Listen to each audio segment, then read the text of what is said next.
الله وكفى وسلام على عباده الذين اصطفى أما بعد فأعوذ بالله من الشيطان الرجيم بسم الله الرحمن الرحيم والعصر إن الإنسان لفي خسر إلا الذين آمنوا وعملوا الصالحات وتواصوا بالحق وتواصوا بالصبر صدق الله العظيم. ہر درد کی دوا ہے صلی علی محمد، تعویذ ہر بلا ہے صلی علی محمد. درود پاک پڑھیں اللہم صلی وسلم علی سیدنا مولانا محمد بن عبد الجود القوم وآلہ وصحبہ وبارک وسلم. صلاۃ و سلام علیک یا رسول اللہ، صلاۃ و سلام علیک یا حبیب اللہ یا کریم اللہ وعلی آلہ و اصحابہ یا شفیعنا عند اللہ. اللہ رب العزت کی بارگاہ میں ہم دعا کرتے ہیں پروردگار عالم ہماری اس محفل کو قبول فرمائے اور اللہ رب العزت اس کی برکتوں سے ہم سب کو مالا مال فرمائے اور اس باعث سے خیر و برکت بنائے. اللہ رب العزت ہمارا یہاں آنا، بیٹھنا، سننا، سنانا سب قبول فرمائے اور دنیا اور آخرت میں بہتر صلہ اور اجر عطا فرمائے. الحمدللہ ثم الحمدللہ. آپ تمام حضرات کافی دیر سے بعد نماز عشاء سے لے کر اب تک علماء اہل سنت، مفتیان نظام،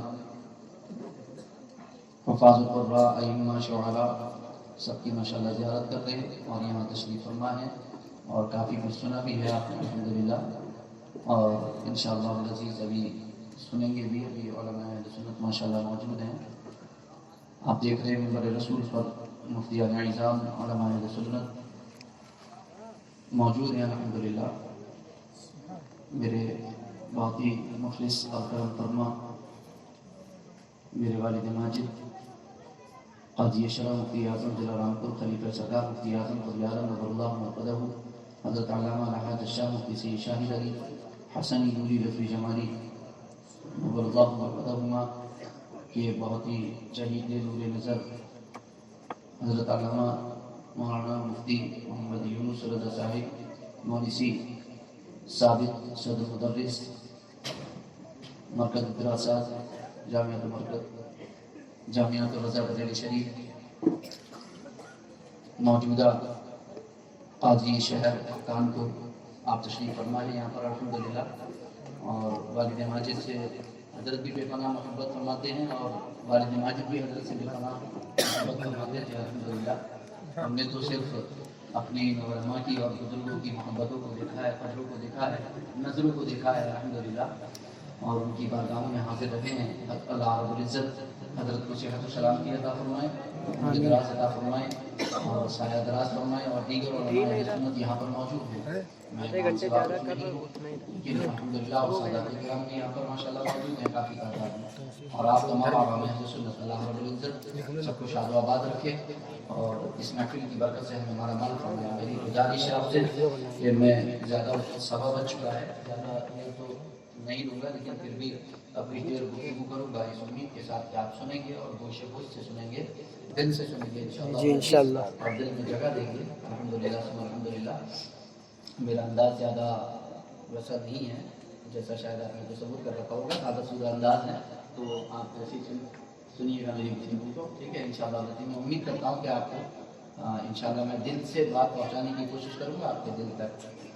ہمارا یہ اجتماع ہے، مسلمان یہاں پر جمع ہیں اور اجتماع کے بارے میں آپ کو جاننا چاہیے. اور ایک اجتماع انشاءاللہ العزیز آنے والی یہاں تو میرے خیال سے اعلان ہو چکا ہوگا 29 کے اعتبار سے الحمدللہ اعلان ہو چکا ہے. تو یہاں بھی ماشاءاللہ اعلان ہو چکا ہے 29 کے اعتبار سے. تو آنے والی 28 مارچ بروز اتوار مغرب لگتے ہی شب برات لگ جائے گی اور اس میں بھی عظیم اجتماع ہوگا مسلمان جمع ہوں گے. اور جمع ہونے کے بعد قیام اللیل کریں گے، نماز پڑھیں گے، صبح کو روزہ رکھیں گے، رات بھر عبادت کریں گے، مل کر کے دعا کریں گے. ایک اجتماع ہوگا، ایک جمگٹ ہوگا، ایک مجمع ہوگا، مجمعان ہوگا الحمدللہ ثم الحمدللہ. مسلمان جہاں پر بھی جمع ہو جاتے ہیں، مسلمان جہاں پر بھی جمع ہو جاتے ہیں اور اس محفل میں، اس مجمع میں اگر وہ اللہ اور اس کے رسول کا ذکر کرے اور از اول تا آخر اس محفل پر ذکر خدا، ذکر مصطفیٰ چھایا رہے تو پھر پوری محفلوں میں سکینہ نازل ہوتا ہے. محفلوں پر نور کی برکھا برستی ہے، رحمت کی بارش ہوتی ہے، مغفرت فرشتے مغفرت کی دعا کرتے ہیں اور دعائیں قبول ہوتی ہیں الحمدللہ ثم الحمدللہ۔ اور اس اجتماع اور محفل کا فائدہ بھی ہے، وہ یہ ہے کہ جب مل کر کے آپ کھڑے ہو کر کے دعا کریں گے، مل کر کے بیٹھ کر کے دعا کریں گے، آپ جب مل کر کے ورد وظیفہ اور تسبیح تحلیل تقدیس کریں گے تو انشاءاللہ العزیز محفل میں کسی کی تو قبول ہوگی، اس کے صدقے میں ہم سب کی قبول ہوگی۔ اور اجتماع آپ نے دیکھا کہ اللہ رب العزت نے مسلمانوں کو اجتماع کے لیے حکم دیا، اجتماع کے لیے مسلمانوں کو حکم دیا، اور وہ اجتماع کیسا کہ ہر روز 5 مرتبہ جمع ہونا واجب، ہر روز 5 مرتبہ جمع ہونا واجب، کیونکہ جماعت واجب ہے۔ جماعت کیا ہے؟ 5 وقتہ نماز کیا ہے؟ 5 وقتہ جماعت کیا ہے؟ واجب۔ تو ہر روز 5 مرتبہ مسلمانوں کے اوپر جمع ہونا واجب ہے۔ آپ صرف جلسے میں جمع ہوئی ہے، ہر روز 5 مرتبہ جمع ہوئی ہے، کاندھے سے کاندھا ملا کر۔ آپ اجتماع کو معمولی مت سمجھنا، آپ اپنے اجتماع کو ہر کی معمولی نہ سمجھنا، اس اجتماع کی بہت برکتیں ہیں۔ اللہ رب العزت نے ہر روز 5 مرتبہ آپ پر واجب کیا ہے، واجب ہے آپ پر 5 مرتبہ جمع ہونا۔ اگر کوئی عذر ہو جائے، کوئی مجبوری ہو جائے تو الگ بات ہے، آپ اجتماع سے باہر رہ جائیں، نہ پہنچ پائیں کچھ اجتماع میں، بس نہ پہنچ پائیں تو الگ بات ہے۔ لیکن اگر کوئی مجبوری نہیں ہے، کوئی عذر نہیں ہے، تو پھر یاد رکھنا اگر آپ اجتماع نہیں کرتے ہیں، آپ 5 وقتہ نماز کے لیے جمع نہیں ہوتے ہیں، تو نبی کا فرمان یاد رکھیے گا۔ اللہ کے رسول صلی اللہ علیہ وسلم ارشاد فرماتے ہیں کہ وہ لوگ جو نماز کے وقت، جماعت کے وقت، اجتماع کے وقت مسجد میں نہیں آتے، میرا جی چاہتا ہے کہ نماز کے لیے کسی اور کو حکم کروں اور جا کر کے ان لوگوں کے گھروں میں آگ لگا دوں۔ اجتماع کی بہت اہمیت ہے، آپ اپنے اجتماع کو بہت اہمیت دیجیے۔ یہ اجتماع کی برکتیں ہیں جو اسلامی ہاتھ میں موجود ہیں، الحمدللہ الحمدللہ۔ اور اجتماع کی برکتیں ہوں گی صبح قیامت تک چلتی رہتی برکتیں، آپ کو بہت ہی سنجیدگی سے لینا ہے، بالکل بھی غفلت نہیں برتنی ہے۔ آپ اپنی بہت ہی اہم منزل میں ہیں عمر کی اور زندگی کی، اور یہ وقت بہت ہی اہم وقت ہے۔ آپ کو دیکھنا اجتماع کی برکتیں، اور یہ تو 5 وقتہ کی بات کی جس کو واجب کیا ہے، ہفتے میں ایک بار تو فرض کر دیا ہے آپ کا اجتماع، ہفتے میں ایک مرتبہ تو آپ کا اجتماع فرض کر دیا گیا، حکم دیا گیا آپ کو، فرض ہے آپ کو جمعے کے لیے پہنچنا۔ جمعہ کیا ہے؟ جامع الجماعات، جو مختلف جماعت کو، چھوٹی چھوٹی جماعت کو اپنے اندر جمع کر لے، جہاں مسلمانوں کا اجتماع ہو جائے، جہاں سب کے سب جمع ہو جائیں گے۔ کیسی برکت رکھی اس اجتماع میں، اس ہفتہ والی اجتماع میں کیسی برکت رکھی؟ ایسی برکت رکھی کہ اللہ کے رسول صلی اللہ علیہ وسلم ارشاد فرماتے ہیں، صحیح بخاری صحیح مسلم کی حدیث ہے، اللہ کے رسول ارشاد فرماتے ہیں، اللہ رب العزت ارشاد فرماتا ہے کہ جمعے کے دن اللہ نے ساعت قریب اور کی قبولیت کی دعا، جو دعا کی قبولیت کا جو وقت ہے، ایک گھڑی ہے، وہ گھڑی رکھی، وہ کب سے کب تک ہے؟ وہ کب سے کب تک ہے؟ امام اہل سنت مجدد دین ملت شاہ امام احمد رضا خان فاضل بریلوی علی رحمۃ رضوان کے والد ماجد امام المتکلمین حضرت علامہ مولانا مفتی ذکی علی خان صاحب علیہ رحمۃ رضوان ارشاد فرماتے ہیں، وہ بعد اثر سے لے کر غروب آفتاب تک، اور امام اہل سنت اعلی حضرت عظیم برکت فاضل بریلوی علی رحمۃ ارشاد فرماتے ہیں، خطیب کے منبر پر بیٹھنے سے لے کر کے نماز فارغ ہونے تک، اور روایتیں دونوں موجود ہیں، ترجیح اعلی حضرت نے اس کو دی اور امام المتکلمین نے ترجیح اثر بعد والے کو دی۔ تو 2 وقت ہیں، اس اجتماع میں اللہ رب العزت نے بہت برکتیں رکھی کہ اللہ کے رسول نے ارشاد فرمایا، اللہ رب العزت ارشاد فرماتا ہے، میرا بندہ مجھ سے جو بھی چاہے سوال کرے، جو بھی مانگے، میں ان سے ضرور عطا کروں۔ اجتماع کی برکتیں ہیں، وہاں جمع ہو جاؤ گے آپ، اجتماع کر لو گے آپ، تو اپنے رب سے جو مانگو گے قبول ہوگا، جو مانگو گے قبول ہوگا۔ لیکن نہیں سوچ رہا کہ اب جو مانگتے ہو قبول نہیں ہوتا، بے شک قبول ہوتا ہے۔ قبولیت کی مختلف صورتیں ہیں، کبھی جو مانگتے ہو وہ مل جاتا ہے، کبھی جو مانگتے ہو وہ تو نہیں ملتا، مگر اس کے بدلے میں کچھ اور مل جاتا ہے۔ آپ نے مانگا تھا کہ میں جا رہا ہوں اپنا قرضہ لینے کے لیے کسی سے، اپنا کچھ میرا لین دین ہے، میرا حساب کتاب ہے، وہ جا رہا ہوں لینے کے لیے، آپ نے دعا کی پروردگار عالم میری مدد فرما، اس کے دل میں ڈال، وہ میرا قرضہ دے دے یا میرا مال دے دے یا میرا جو اس کے اوپر جو چیز آ رہی ہے وہ مجھے واپس کر دے۔ آپ گئے لینے کے لیے نکلے، خالی آپ واپس آ گیا، آپ آ کر کے گھر پہ بیٹھ کر میں نے بہت دعا کی تھی، میری دعائی پڑھی میں نے کہ 1 ہفتے سے 1 مہینے سے 1 سال سے دعا کر رہا ہوں، میرا کام ہی نہیں ہو رہا ہے، میرا کام ہی نہیں ہوا۔ نہیں، اس کے ساتھ آپ نے یہ بھی تو کہا تھا کرتے آ کر کے کہ آج اللہ نے خیر کر دی، بس یہ ایکسیڈنٹ ہوتے ہوتے بچ گیا۔ میں یہ تو نہیں سوچا کہ جو مانگا تھا وہ نہیں ملا، جان بخش دیا اللہ نے۔ آپ ہاتھ پیر اللہ نہ کرے، خدا نہ کرے، جیسے ٹوٹ جاتا تو کیا ہوتا ہے؟ تو قبولیت تو ہوئی، کسی بھی مختلف صورتوں میں ہو سکتی ہے، اور کبھی کبھی ایسا بھی ہو سکتا ہے کہ آپ کی دعا کو ذخیرہ بنا دیا جائے آخرت کے لیے، اور آخرت میں آپ کو دیکھ کر کے کہیں کہ میری کون سی نیکیاں ہیں اور ارشاد ہو یہ نیکیاں نہیں یہ دعائیں ہیں. تو اجتماع میں برکتیں، اجتماع میں برکتیں. کبھی ہلکے میں مت لینا. آپ اجتماع کو کبھی بھی نظر انداز مت کریے گا. اجتماع اتنا بابرکت ہے، اتنا بابرکت ہے کہ جب دنیا سے آپ رخصت ہوں تو اجتماعی دعا کیجیے. جب آپ دنیا سے رخصت ہو، کوئی مومن بندہ، کوئی مومن بھائی اگر اس دنیا سے رخصت ہو تو مسلمانوں کو حکم ہے کہ وہ اجتماعی دعا کریں. اللہ کے رسول کا ارشاد کہ جس میں 40 مسلمانوں کا اجتماع ہو جائے اس کی مغفرت فرما دی جاتی ہے. سبحان اللہ. 100 مسلمان کا اجتماع ہو جائے تو مغفرت فرما دی جاتی ہے. سبحان اللہ. یا رسول اللہ صلی اللہ علیہ وسلم 100 اور 40. ایک زمانہ تو ایسا بھی آ سکتا ہے، کوئی زمانہ ایسا بھی ہو سکتا ہے کہ جس میں 5 جمع ہونا مشکل ہو جائے. ابھی پیچھے لاک ڈاؤن میں آپ نے دیکھا کیسا ہوا، کیسا کورونا کال میں کیسا ہوا آپ نے دیکھا. 5 بھی جمع ہونا مشکل ہو جائے. یا رسول اللہ صلی اللہ علیہ وسلم، اللہ کے رسول کی ایک اور حدیث پاک موجود ہے کہ جس جنازے میں 3 صفحے ہو جائیں اس کی مغفرت فرما دی جاتی ہے. اور 3 صفحے 5 میں بھی ہو سکتی ہے، 7 میں بھی ہو سکتی ہے. لیکن اجتماع ہے، اجتماع کیجیے، اجتماعی طور پر عمل کیجیے. اجتماع ہے، آپ کو اجتماع کے ساتھ چلنا ہے. میں انشاءاللہ العزیز میری پوری گفتگو کا محور رہے گا انشاءاللہ العزیز، اور ہم اپنی گفتگو کو آگے لے کر بڑھیں گے. بس میری گزارش آپ سے یہ رہے گی کہ آپ مل کر کے رہیے، کاندھے سے کاندھا ملا کر کے رہیے، اجتماع کے ساتھ رہیے، اخوت اسلامی کے ساتھ رہیے، جو بھائی چارہ ہے اس کے ساتھ رہیے، جو آپ یونائٹڈ کرتے رہیے، آپ اتحاد کے ساتھ رہیے، اتفاق کے ساتھ رہیے، کاندھے سے کاندھا، شانے سے شانہ ملا کر کے رہیے. اور زندگی اصولی ہونا چاہیے. محبت اللہ کے لیے، دشمنی اللہ کے لیے. محبت اللہ کے لیے، دشمنی ذاتی کوئی مفاد کوئی غرض نہیں ہونا چاہیے. محبت صرف اللہ کے لیے، دشمنی صرف اللہ کے لیے. اور یہی اللہ کے رسول صلی اللہ علیہ وسلم سے ہم نے سیکھا. محبت اللہ کے لیے، دشمنی مگر دشمنی بھی اصولی ہونا چاہیے. دشمنی بھی اصولی ہونا چاہیے. وہ بہت ہی ادب سے دائرے میں ہونا چاہیے. اس سے پتہ چلے کہ آپ اصولی دشمن ہیں. کبھی نہیں. محبت اللہ کے لیے، دشمنی اللہ. تو یہ اجتماع ہے ہمارا، ہم یہاں پر جمع ہے. ہمیں انشاءاللہ العزیز بہت ہی توجہ کے ساتھ بیٹھنا ہے اور گفتگو کو سننا ہے.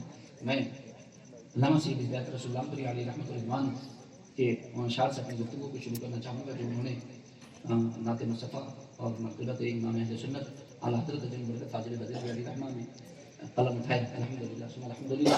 ابھی یہاں سے پہلے جماعت رضائے مصطفیٰ کے دفتر میں اور تاج شریعہ لائبریری میں الحمدللہ زیارت میں وہاں پہنچے اور جناب مستقیم القادری صاحب اور ان کے تمام رفقائے سے ملاقات ہوئی الحمدللہ. اور بہت سارے لوگ وہاں موجود تھے، کچھ گفتگو بھی ہوئی الحمدللہ ثم الحمدللہ. میں آپ سے چاہوں گا کہ آپ توجہ دیں اور یہاں پر بہت ہی مل کر کے اجتماع کے ساتھ چلیں. امام اہل سنت اعلیٰ حضرت برکت فاضل بدر علی رحمان نے آپ کو مجتمع کرنے کے لیے، آپ کو جمع کرنے کے لیے جماعت رضائے مصطفیٰ کا قیام کیا. وہ جماعت رضائے مصطفیٰ وہ اجتماع ہے. آپ بہت ہلکے میں ہوتے ہیں. آپ اجتماع کے ساتھ چلیے گا، آپ جماعت کے ساتھ چلیے گا، آپ جماعت کے ساتھ چلیے گا. آج بھی چاند کے اعلان کے لیے جماعتیں چلیے، اجتماع چلیے. کہا جا رہا ہے برابر کہا جا رہا ہے، خالی پھولوں پر اجتماع مت کرو بلکہ جو ہے وہ وجود میں دیکھ کر کے آؤ. اجتماع جغرافیائی اجتماع مت کرو بلکہ فزیکل ہونا چاہیے. سمجھ میں آیا؟ تو الحمدللہ الحمدللہ. علامہ سید ہدایت رسول اللہ پوری علیہ رحمۃ اللہ رامپور کے ہیں. اعلیٰ حضرت امام اہل سنت اعلیٰ حضرت جن برکت فاضل بدر علی رحمان کے بہت ہی چہید ہے. اعلیٰ حضرت جن کے لیے ایک مہینے کے لیے ان کا پروگرام لے کر کے رکھتے تھے. ان کا بات اعلیٰ حضرت کو بہت پسند تھا. جا کر کے بریلی شریف پہنچتے تھے تو بڑے دنوں میں واپس آتے تھے کیونکہ لگاتار ان کے پروگرام لگے رہتے تھے. بات نصیحت ہوتی. علامہ سید ہدایت رسول اللہ پوری علیہ رحمۃ اللہ کیا فرماتے ہیں؟ مجھے بھی دکھا وہ ادا تاج والے، مجھے بھی دکھا وہ ادا تاج والے کہ جس پر پیارا خدا تاج والے. مجھے بھی دکھا وہ ادا تاج والے کہ جس پر پیارا خدا تاج والے. نہ تجھ میں خدا ہے نہ تو ہے خدا میں، نہ تو ہے خدا سے جدا تاج والے. نہ تجھ میں خدا ہے نہ تو ہے خدا میں، نہ تو ہے خدا سے جدا تاج والے. تجھے کون سمجھے تجھے کون پوچھے تو بے شک ہے سر میں خدا تاج والے. خدا تاج والے. زمانے کی کشتی کا حکم خدا سے، تو ہے نا خدا با خدا تاج والے. تو ہے نا خدا با خدا تاج والے. یہ سب زمانے کی کشتی کا حکم خدا سے، تو ہے نا خدا با خدا تاج والے. آپ آرام سے بیٹھے، سب لوگ اپنی اپنی جگہ پر بیٹھے، آرام سے بیٹھے، کسی کو آنے کی ضرورت نہیں ہے. بہت آرام سے اطمینان سے. میں پھر آپ سے یہ کہوں گا کہ آپ گفتگو سنیے. ٹھیک ہے؟ یہ ہو گیا بہت اچھا. الحمدللہ. نہ بیٹھ جائے، میں جب کہہ رہا ہوں بیٹھیے تو بیٹھیے. زمانے کی کشتی کا حکم ہے خدا سے، تو ہے نا خدا با خدا تاج والے. درودوں کے قابل سلاموں کے لائی تیری شان صلی اعلیٰ تاج والے. درودوں کے قابل سلاموں کے لائی تیری شان صلی اعلیٰ تاج والے. تیرے دشمنوں کے کلیجے میں دل میں، تیرے دشمنوں کے کلیجے میں دل، یا رسول اللہ صلی اللہ علیہ وسلم، تیرے دشمنوں کے کلیجے میں دل میں لگاتا ہے تیرے رضا تاج والے، تیرا پاک نائب، تیرا سچا وارث، تیرا بندہ احمد رضا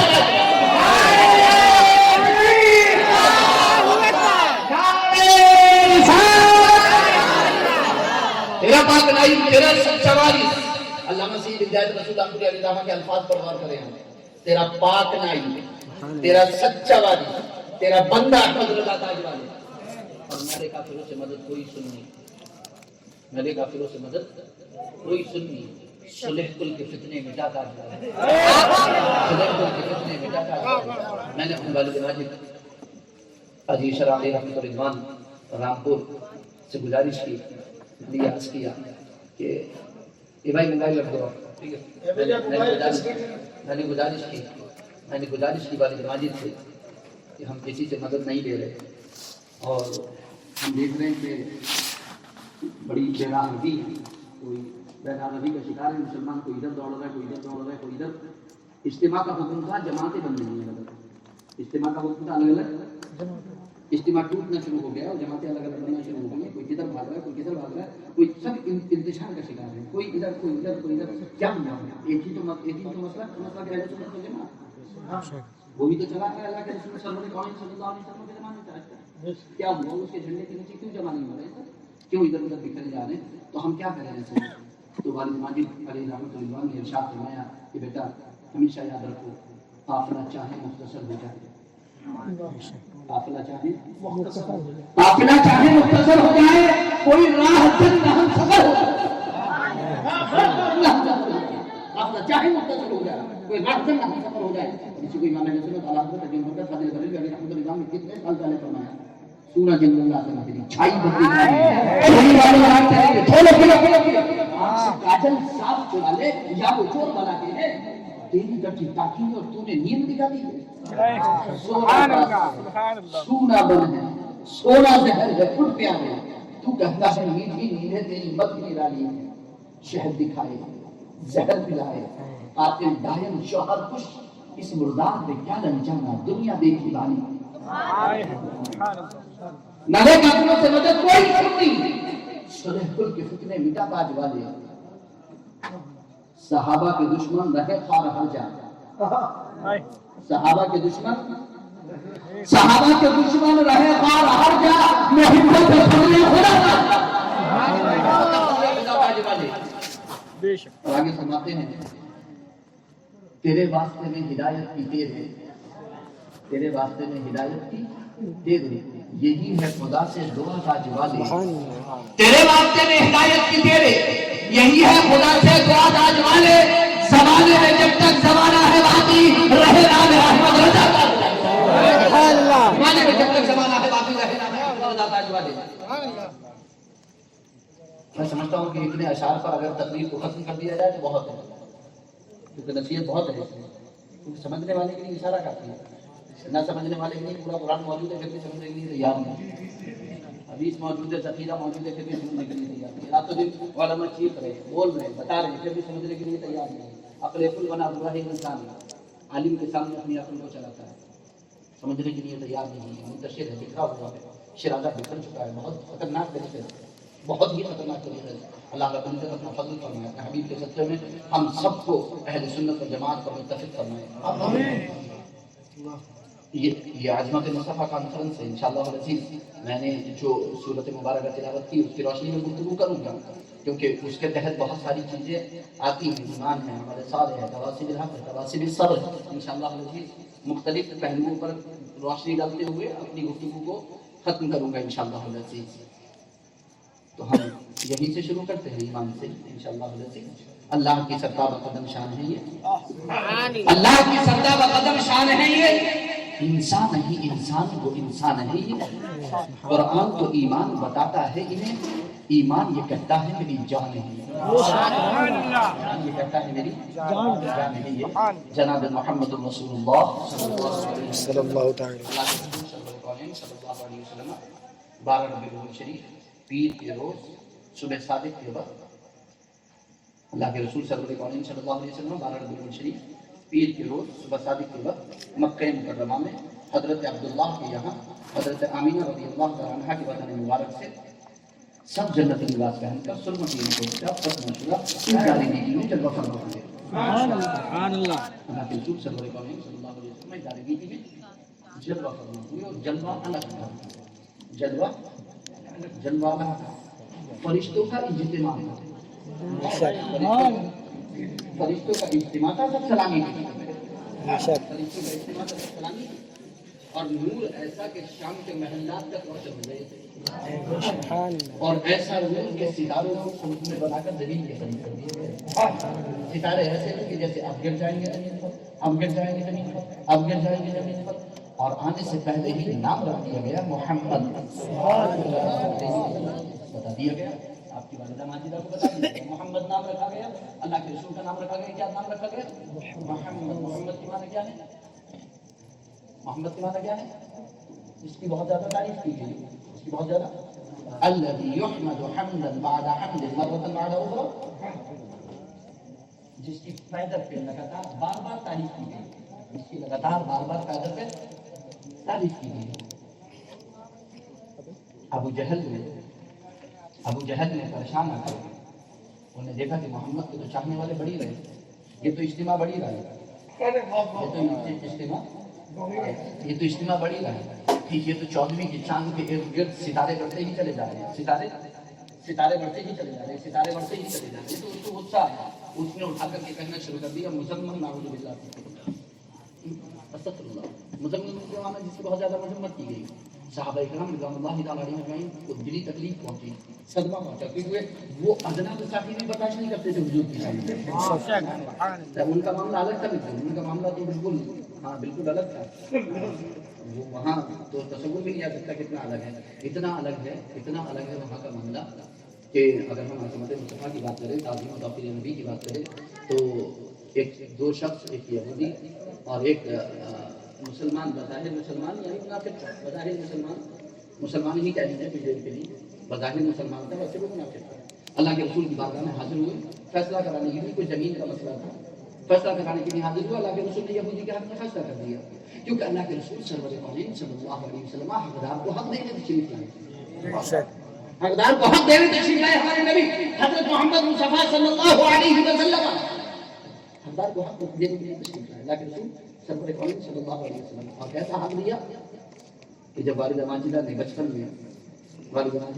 میں دودھ پلایا تو ایک سائڈ سے پلایا, جب دوسری سائڈ سے دینا چاہا تو نہیں لیا. کیوں؟ کیونکہ اس پر دوسرے بھائی کا ماں کی گود سے ہمیں عدل و انصاف کا پیغام پہنچایا. ماں کی گود سے تو اللہ کے رسول حق بانٹنے کے لیے اللہ کے رسول نے فیصلہ کر دیا. اس کو منافق کو فیصلہ منظور نہیں تھا, کیونکہ وہ مسلمان ہو ہی نہیں سکتا جسے نبی کا فیصلہ منظور نہیں. یہ لے کر کے پہنچ گئے عمر کے پاس, امیر المومنین سیدنا عمر فاروق اعظم کے پاس. کیا ہے عمر, نبی نے ان کے حق میں فیصلہ کر دیا. اس کا خیال یہ تھا, سوچ یہ تھی کہ نبی بہت رحم دل ہیں, کریم ہیں بہت. ایسا نہیں ہو کہ ہو سکتا ہے ان پر دیا کے لیے, ان پر رحم کرتے ہوئے یہودی کے حق میں فیصلہ کر دیا ہو تاریخ قلب کے لیے, ان کے دل کو موڑنے کے لیے وغیرہ وغیرہ. تو وہاں جب پہنچے تھے مسلم اور یہودی, تو مسلم نے کہا تھا حضور کی بارگاہ میں پہنچے, میں مسلمان ہوں, یہ یہودی ہے. یا رسول اللہ میں مسلمان ہوں, یہ یہودی. مطلب کیا تھا اس کا؟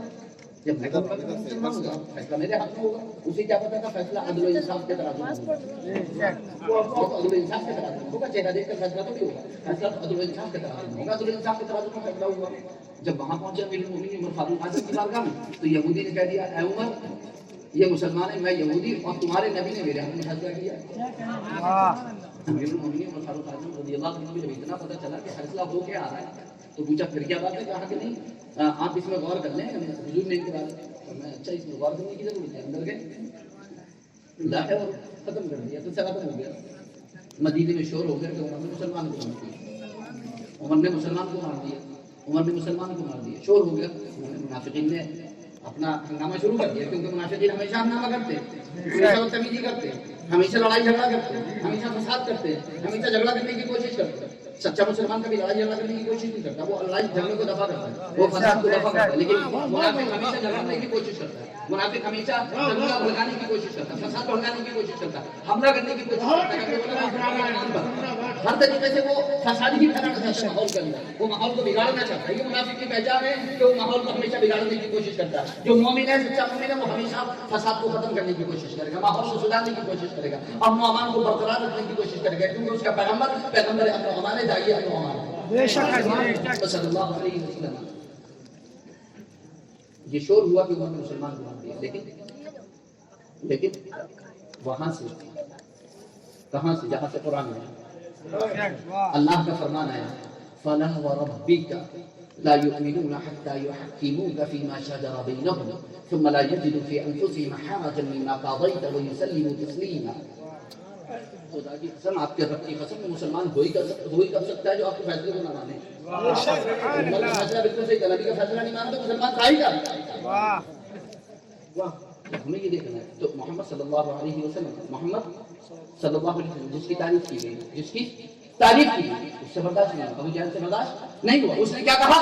اس نے محمد کے بجائے مزمم کہنا شروع کر دیا. معاذ اللہ، نعوذ باللہ، استغفر اللہ، جس کی بہت زیادہ مذمت کی گئی. صحابہ بہت قبیلہ خاطر ہوئے، بہت ان کو دلی رنج پہنچا، صدمہ پہنچا. بارگاہ مصطفیٰ میں حاضر ہوئے، عرض کیا یا رسول اللہ صلی اللہ علیہ وسلم، وہ تو مزمم کہتا ہے. اللہ کے رسول سرور کونین صلی اللہ علیہ وسلم نے ارشاد فرمایا لیکن میں تو محمد ہوں، لیکن میں تو محمد ہوں. اللہ کے رسول نے فرمایا کیا تمہیں تعجب نہیں ہوتا؟ کیا تمہیں تعجب نہیں ہوتا کہ اللہ رب العزت نے کیسے پھیر دیا اس کو؟ کل تک محمد کو برا کہتا تھا، آج مزمم کو برا کہتا ہے. میں تو محمد ہوں، مزمم تھوڑی ہوں. صحابہ اللہ رب العزت نے اپنے نبی کو کیسے، اس کی بدبختی کو، اس کی جو ہے وہ گالی گلوچ کو، اس کے برے بھلے کو کیسے، کس طریقے سے؟ اب وہ مزمم کو برا کہتا ہے، آج وہ کس کو برا کہتا ہے؟ اور نبی کون ہے؟ محمد صلی اللہ علیہ وسلم، جن کی بہت تعریف کی گئی. اس امت کا جھنڈا ہے روایت جو حضور صلی اللہ علیہ وسلم کے ہاتھ میں ہے، اور حضور کا مقام کامل محمود ہوا. سب ہم سے حضور کے 4 نام ہیں. حضور کے 4 نام حمد سے مشتق ہیں. حضور کے کتنے نام حمد سے مشتق ہیں؟ حمد کے معنی تعریف کرنا. کتنے نام مشتق ہیں حضور کے؟ 4. محمد، احمد، حامد، محمود. محمد، احمد، حامد. اور پورے قرآن میں محمد کتنی مرتبہ آیا؟ 4 بار. کتنی بار آیا؟ پورے قرآن میں محمد کتنی بار آیا؟ 4 بار. اور لفظ محمد میں بھی 4 ہی ہے. لفظ محمد میں بھی، اور اس سے بھی اوپر اٹھ کر کے جواب، اس میں جلالت میں بھی 4 ہی ہے. اس میں جلالت میں بھی 4 ہی ہے. آپ دیکھیں دنیا کا کوئی بھی نام، اگر وہاں سے آپ ایک حرف نکال لیں، دوسرا نکال لیں، تو وہ بے معنی رہ جاتا ہے، وہ بے معنی. لیکن 2 نام ایسے ہیں، اس میں جلالت اللہ اور اس میں مصطفیٰ محمد صلی اللہ علیہ وسلم. یہ 2 نام ایسے، ایک ایک حرف نکالتے چلے جائیے، کبھی بے معنی نہیں ہوگا. اس میں جلالت اللہ، آپ اس سے الف نکال لیجئے، للہ رہ جائے گا قرآن میں، للہ ما فی السماوات والارض. تو ایک نام نکال لیجئے، لہو رہ جائے گا قرآن میں، لہو ما فی السماوات والارض. دوسرا نام بھی نکال لیجئے، ہو رہ جائے گا قرآن میں، انہ هو الغفور الرحیم. محمد سے پہلی میم، محمد کے معنی بہت زیادہ تعریف ہے، پہلی میم نکال لیجئے تو رہ جائے گا حمد. حمد مصدر ہے. اگر اس میں فاعل یعنی حامد کے معنی میں ہو تو اس کے معنی ہوں گے تعریف کرنے والا، اور اگر اس میں مفعول کے معنی میں ہو یعنی محمود کے، تو اس کے معنی ہوں گے جس کی تعریف کی گئی ہے. یعنی صرف حمد رہ جائے گا، اور حمد یا تو تعریف کرنے والے کے معنی میں ہوگا یا جس کی تعریف کی گئی ہے. معنی بڑھ رہے گھٹ نہیں رہے. معنی حرف نکال دیے تو معنی بڑھ رہے ہیں، گھٹ نہیں رہے، معنی بڑھ رہے ہیں. حمد سے آپ ہا بھی نکال دیجئے تو محمد کا اگر آپ تلفظ دیکھیں، ملفوظی اعتبار سے دیکھیں اسے، تو ملفوظی اعتبار سے اس میں ڈبل میم ہے. محمد میم پتہ ہی، ڈبل میم ہے، ڈبل میم ہے. اگر ڈبل میم ہم یہاں پر لگائیں تو حمد سے ہا نکالنے کے بعد رہ جائے گا ممد. اور ممد کہتے ہیں مدد کرنے والے، اور حضور بھی مدد کرنے والے. اور اگر ایک میم نکال لے تو رہ جائے گا مد. یہ مصدر ہے، مد یمد مدن. اس کے معنی بھی آئیں گے، اس میں فاعل کے معنی میں ہوگا کھینچنے والا، اور اور حضور بھی لوگوں کو اللہ کی طرف کھینچ کے لے جاتے ہیں۔ سرکار مفتی اعظم قطب عالم نور اللہ مرقدہ ارشاد فرماتے ہیں رسول انہی کا تو مدعا سنانے آئے ہیں، رسول انہی کا تو مدعا سنانے آئے ہیں، یہ حق کے بندوں کو حق سے ملانے آئے ہیں۔ سنو گے نہ زمان قریب سے نوری یہ سید وجود کے دریا بہانے نعرہ تکبیر نعرہ رسالت۔ گرتے پردوں کو سینے لگانے آئے ہیں، یہ گرتے پردوں کو سینے لگانے آئے ہیں۔ محمد مصطفیٰ آئے حبیب کبریا آئے، محمد مصطفیٰ آئے حبیب کبریا آئے، بصارت اور بصیرت کے لیے بن کر دیا ہے، دیا یعنی روشنی۔ محمد مصطفیٰ آئے حبیب کبریا آئے، بصارت اور بصیرت کے لیے بن کر دیا آئے۔ دعائی ابراہیمی اور نوید حضرت عیسیٰ، نوید یعنی بشارت، دعائی ابراہیمی اور نوید حضرت عیسیٰ، وہی آئے وہی ہے باخدا، وہی آئے وہی ہے باخدا آئے، تڑپتے چیختے اور بل بلاتے بے سہاروں کی، تڑپتے چیختے اور بل بلاتے بے سہاروں کی، وہی بن کر دوا آئے وہی بن کر دعا آئے، تڑپتے چیختے اور بل بلاتے بے سہاروں کی۔ آپ کو یاد رکھنا ہے، آپ کو یہی سنت زندہ کرنی ہے، تڑپتے چیختے اور بل بلاتے بے سہاروں کی۔ آپ کو یا تو دوا بننی ہے یا دعا بننی ہے۔ تڑپتے چیختے اور بل بلاتے بے سہاروں کی، وہی بن کر دوا آئے وہی بن کر دعا آئے۔ یتیموں کو یتیمی کے تھپڑوں سے بچانے کو، یتیموں کو یتیمی کے تھپڑوں سے بچانے کو، مبارک ہو یتیموں کے وہ بن کر آسرا آئے، مبارک ہو یتیموں کے وہ بن کر آسرا آئے۔ چلو ماں باپ کی ان کے لحد کی پائیں کی چومیں، چلو ماں باپ کی ان کے لحد کی پائیں کی چومیں، وہ جن کے لاڈلے رحمت کی بن کر دے گھٹا آئے، وہ جن کے لاڈلے رحمت کی بن کر دے گھٹا آئے، کرم بن کر دھرم بن کر وہی کاہل البصر بن کر، آج کا سر بن کرم بن کر دھرم بن کر وہی کاہل البصر بن کر بشر کو وہ نظر بخشی نظر ہم کو خدا،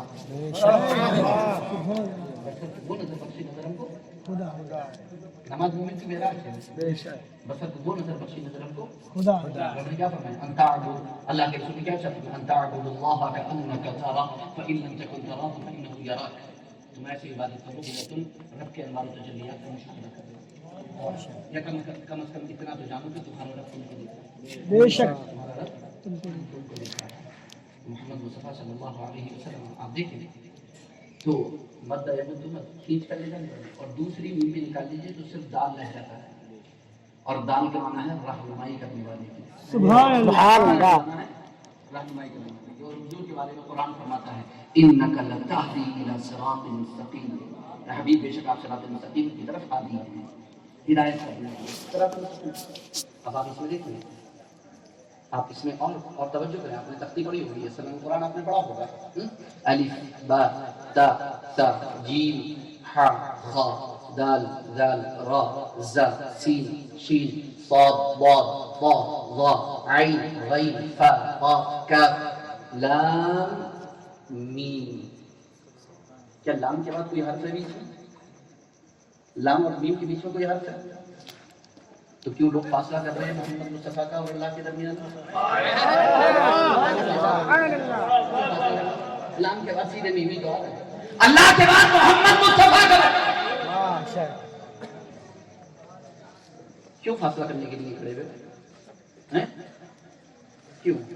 کیا کہا تھا حضرت حسان بن ثابت رضی اللہ تعالیٰ عنہ، اذا قال في الخمس المؤذن اشهد، اذا قال في الخمس المؤذن اشهد ضم الإله اسم النبي مع اسمه، اذ قال في الخمس المؤذن اشهد، اللہ نے اپنے نبی کے نام کو اپنے نام کے ساتھ ملایا، ضم الإله اسم النبي مع اسمه، اللہ نے اپنے نبی کے نام کو اپنے نام کے ساتھ ملایا۔ جب بھی مؤذن پنج وقت اذان میں کہتا ہے اشہد ان لا الہ الا اللہ، ساتھ ہی کہتا ہے اشہد ان محمد صلی اللہ تعالی علیہ وسلم۔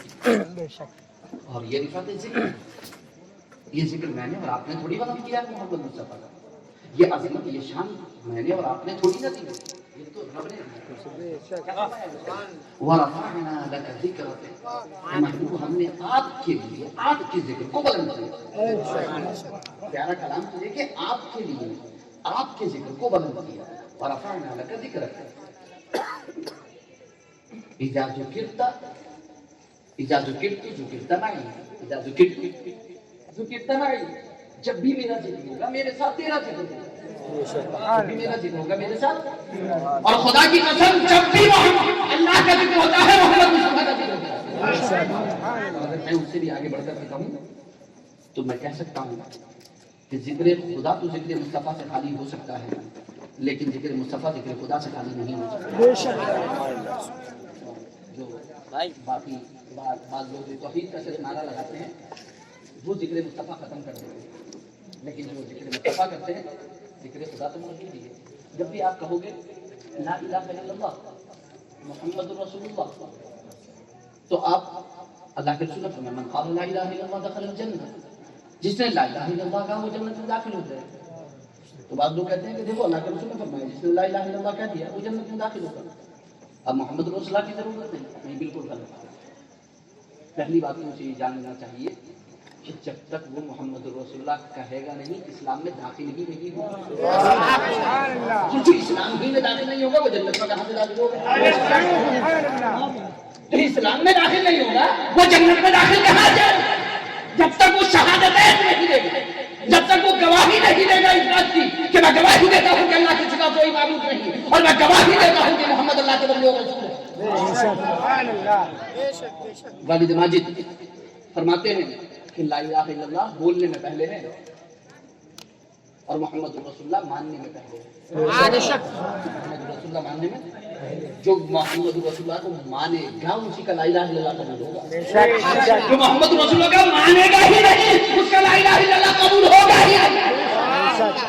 لا الہ الا اللہ کا ملک تو شیطان بھی نہیں تھا، وہ بھی تو ملک محمد مصطفیٰ کا تھا، اسی لیے تو نکالا گیا وہاں سے۔ جو بھی منکر ہوگا نکال دیا جائے گا، جو بھی منکر ہوگا نکال دیا جائے گا، باہر نکال دیا جائے گا۔ تو لام کے بعد کیا ہوتا ہے؟ لام کے بعد کیا ہوتا ہے؟ میم۔ اور ایک خاص بات، لام بولنے میں ہونٹ کھل جاتے ہیں اور میم بولنے میں ہونٹ مل جاتے ہیں، اور محمد مصطفیٰ اللہ سے جدا ہونے والوں کو اللہ سے ملانے آئے ہیں۔ محمد مصطفیٰ اللہ سے جدا ہونے والوں کو اللہ سے ملانے آئے ہیں۔ رسول انہی کا تو مدعا سنانے آئے ہیں، یہ حق کے بندوں کو حق سے ملانے آئے ہیں، یہ گرتے پٹوں کو سینے لگانے آئے ہیں۔ سنو گے نام زبان کریم سے نوری، یہ فیض وجود کے دریا بہانے آئے ہیں، سبحان اللہ کے دریا بہانے آئے ہیں۔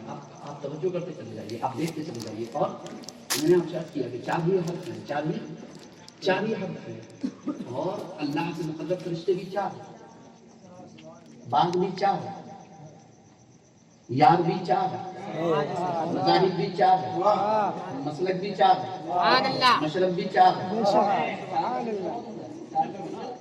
چار کا سلسلہ بہت ہوگا، چار یار ہے، اور یہ اشارہ چار یار کا، اور بہترین زمانے بھی چار یار ہیں، بہترین زمانے بھی چار یار کا زمانہ، بہترین زمانہ حضور کا زمانہ، چار یار کا زمانہ۔ اور یہ میں نہیں کہہ رہا ہوں بلکہ حضور صلی اللہ علیہ وسلم نے ارشاد کیا خیر القرون قرنی، سب سے بہترین زمانہ میرا زمانہ۔ اس کے بعد علماء نے بیان کیا صحابہ کا زمانہ، تابعین کا زمانہ۔ لیکن ہم تو کہنا چاہ رہے ہیں کہ آپ قرنی پر رک جائیے نا، ثم الذین یلونہم پہ مت جائیے، آپ قرنی پر رک جائیے، آپ قرنی پر رک جائیے۔ قرنی میں چار حرف، قرنی میں محمد میں چار حرف، قرنی میں چار حرف۔ پہلا حرف قاف، دوسرا حرف را، تیسرا حرف نون، چوتھا حرف یا۔ صدیق میں قاف، عمر میں را، عثمان میں آخر میں نون، اور علی کے آخر میں یا۔ چاروں یہاں کے آخر کے ایک حرف موجود ہے۔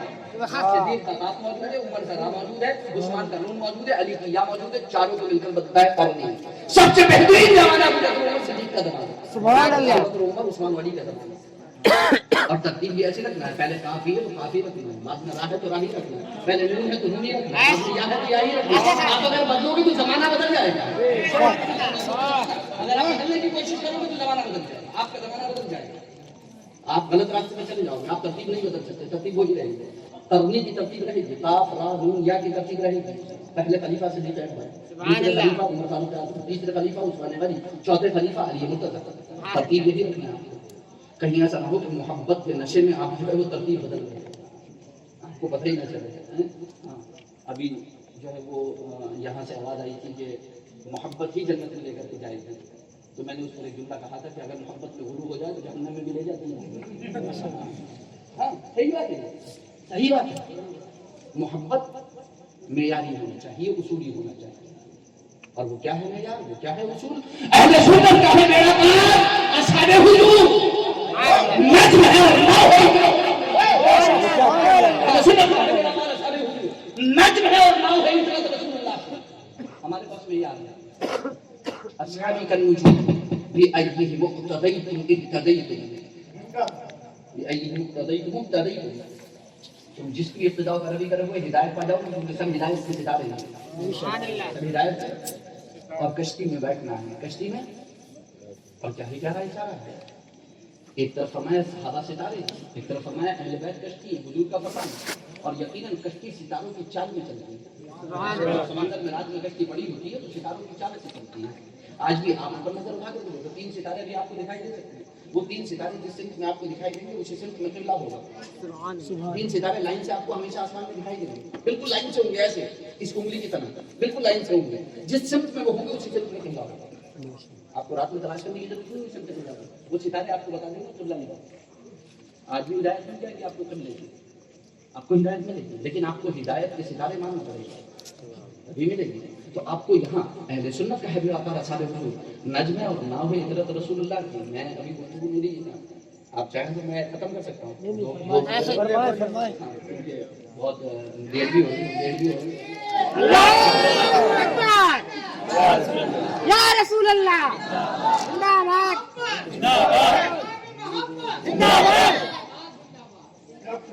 آپ کو بہت ہی توجہ کے ساتھ ہے. عظمت مصطفیٰ کون طرف سے؟ اگر عظمت کا دامن ہاتھ سے گیا، تعظیم و توقیر نبی کا دامن ہاتھ سے گیا تو سب کچھ چلا جائے گا، کچھ نہیں بچے گا. کیونکہ یہ دنیا میں آنے سے پہلے جنت کے اندر اگر سب سے پہلے کسی چیز کو منہ چڑھایا گیا تو تعظیم نبی کو چڑھایا گیا. سب سے پہلے کسی کا انکار کیا ہے تو تعظیم نبی کا انکار کیا. وہ تعظیم نبی کی اسجدوا لآدم، اسجدوا لآدم. آدم کو سجدہ کرو. سجدہ کائے کا تھا؟ سجدہ کائے کا تھا؟ تعظیم کا سجدہ تھا. کائے کا سجدہ تھا؟ تعظیم کا سجدہ تھا. سجدہ تھا تعظیم کا سجدہ تھا. اس لیے ہم ان نادانوں سے کہتے ہیں، پہلے تو ہم اپنے نادانوں سے کہتے ہیں کہ مزار پر جا کر کے سجدہ مت کرا کرو، کسی پیر ولی بزرگ کو سجدہ مت کرا کرو. امام اہل سنت علی حضرت ابن برکت فاضل بریلوی رحمہ اللہ نے پوری کتاب لکھی الزبدۃ الزکیہ لتحریم سجود التحیہ. صاف اعلان فرما دیا کہ سجدہ تعظیمی حرام ہے، سجدہ تعظیمی حرام ہے. پھر بھی ہم دیکھتے ہیں کہ کچھ لوگ اتنا زیادہ محبت میں غرور ہو جاتا ہے، سب نیچے چلا جاتا ہے زمین پر. میں پہلے بولا محبت میں غرور دیکھا آپ کو کہیں اور لے جائے گا. پیر کی ولی کی اتنی محبت آپ کے دل میں کہ آپ اسے قابل سجدہ ہی سمجھیں، جائز نہیں ہے نا. سجدہ کسی کی بھی جائز نہیں. یہ اجازت تو سب سے پہلے صحابہ نے مانگی تھی. جب ان کے شام سے واپس آئے، باہر سے واپس آئے تو انہوں نے دیکھا کہ لوگ اپنے پادریوں کو سجدہ کر رہے ہیں. تو اللہ کے رسول سے آ کر کے صحابہ نے عرض کی یا رسول اللہ صلی اللہ علیہ وسلم انت احق، آپ تو زیادہ حقدار ہیں اس کا، آپ تو اس کی زیادہ حقدار ہیں کہ آپ کو سجدہ کیا جائے. اللہ کے رسول نے کیا ارشاد فرمایا لو كنت آمر احدا ان يسجد لاحد لامرت المرأة ان تسجد لزوجها. اگر میں کسی کو روئے زمین پر سجدہ کرنے کی اجازت دیتا کہ وہ کسی غیر اللہ کو سجدہ کرے تو عورت کو اجازت دیتا کہ وہ اپنے شوہر کو سجدہ کرے، مگر اجازت نہیں دی. اللہ کے رسول نے منع فرما دیا. اور حتیٰ کہ روایت میں یہاں تک آیا کہ کسی صحابی نے سجدہ کر بھی دیا. لیکن یہاں پر توجہ دینے کی ضرورت یہ ہے کہ انہوں نے جو کر دیا تو اللہ کے رسول نے انہیں یہ کہا کہ تم کافر مشرک ہو گئے، کیونکہ وہ تعظیم تھی. اب تعظیم سجدہ حرام ہے، شرک یا کفر نہیں ہے. بھیا موبائل رکھو، حرام ہے تعظیم سجدہ حرام ہے. آپ کو یہاں پر دیکھنا پڑے گا. ایک سجدہ عبادت ہے، ایک سجدہ تعظیمی ہے، ایک سجدہ تلاوت ہے. الگ الگ آپ کو سجدوں کو تقسیم کرنا ہوگا اور آپ کو دل کی دنیا دیکھنی ہوگی. کیا کہا تھا اقبال نے کیا کہا تھا؟ اے عزیز، کہیں ایسا نہ ہو کہ جو شخص روضہ رسول پر جھکا ہوا ہے تم یہ نہ سمجھ لینا کہ وہ سجدے میں پڑا تھا. ممکن ہے کہ اپنے پلکوں سے روضہ رسول کی اپنے پلکوں سے روضہ رسول سے کن کے بیچ رہا ہو. اتنی جلدی بدگمان مت ہو جانا. تو جو لوگ وہاں پر جا کر کے ایسا کرتے ہیں، میں اس لیے کہہ رہا ہوں یہ بات کیونکہ جب میں نے صابر پاک علی رحمۃ الرحمان کی بارگاہ میں وہاں قرآن کریم سنایا تھا. 10 دن کا میں نے قرآن کریم سنایا تھا. جو فنا والا جو واقعہ ہے، جو مسجد ہے، وہاں پر میں نے قرآن کریم سنایا. میری خواہش تھی کہ میں صابر پاک علی میں ایک مرتبہ قرآن کریم پڑھوں.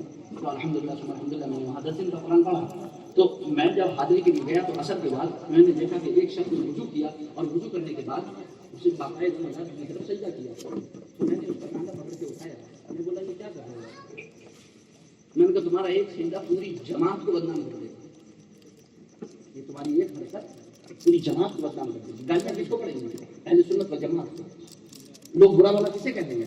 جنہیں منہ بھر بھر کے گالیاں دینا آتا ہے, جنہیں منہ بھر بھر کے برا بھلا کہنا چاہتے ہیں, جو لوگ اپنا بغض اور حسد نکالنا چاہتے ہیں, جو لوگ ہمیں تام و تشنیع کرنا چاہتے ہیں, جو لوگ ہمیں ملامت کرنا چاہتے ہیں, جو لوگ ہمیں داغدار کرنا چاہتے ہیں, جو اہل سنت کے چہرے پر بدنما داغ لگانا چاہتے ہیں, وہ آپ جیسے لوگوں کو اعلی کار بناتے ہیں. آپ لوگ ان کے اعلی کار بن جاتے ہیں. آپ اس طریقے کی حرکت کرتے ہیں, اہل سنت کے چہرے پر داغ لگاتے ہیں. لوگ امام اہل سنت کو گالیاں دیتے ہیں, اعلیٰ حضرت خالد بریلوی کو گالیاں دیتے ہیں, حالانکہ وہ بھی نادان ہے. انہیں پتا نہیں ہے کہ اعلیٰ حضرت حرام قرار دے چکے ہیں.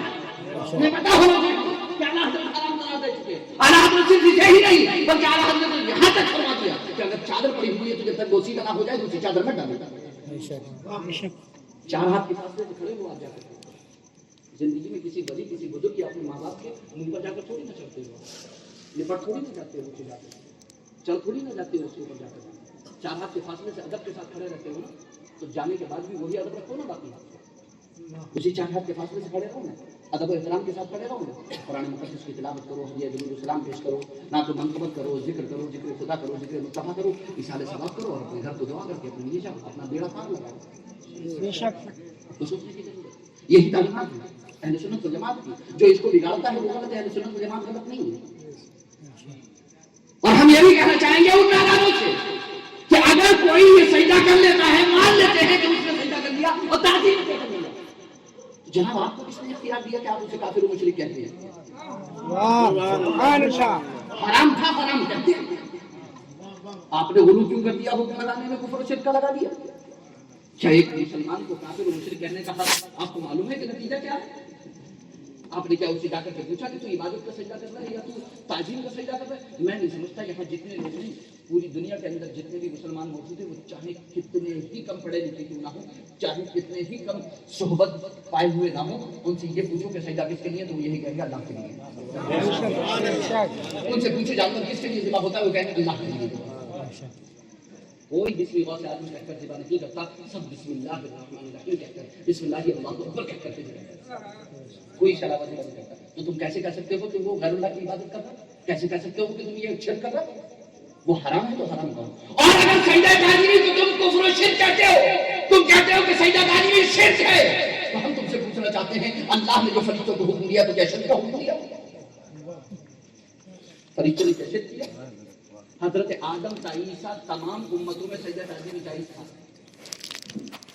ابن کثیر نے لکھا اپنی تفسیر کے اندر, ابن تیمیہ کے شاگرد ابن کثیر نے لکھا اپنی تفسیر کے اندر جائز تھا, امت مصطفیٰ میں حرام ہوا.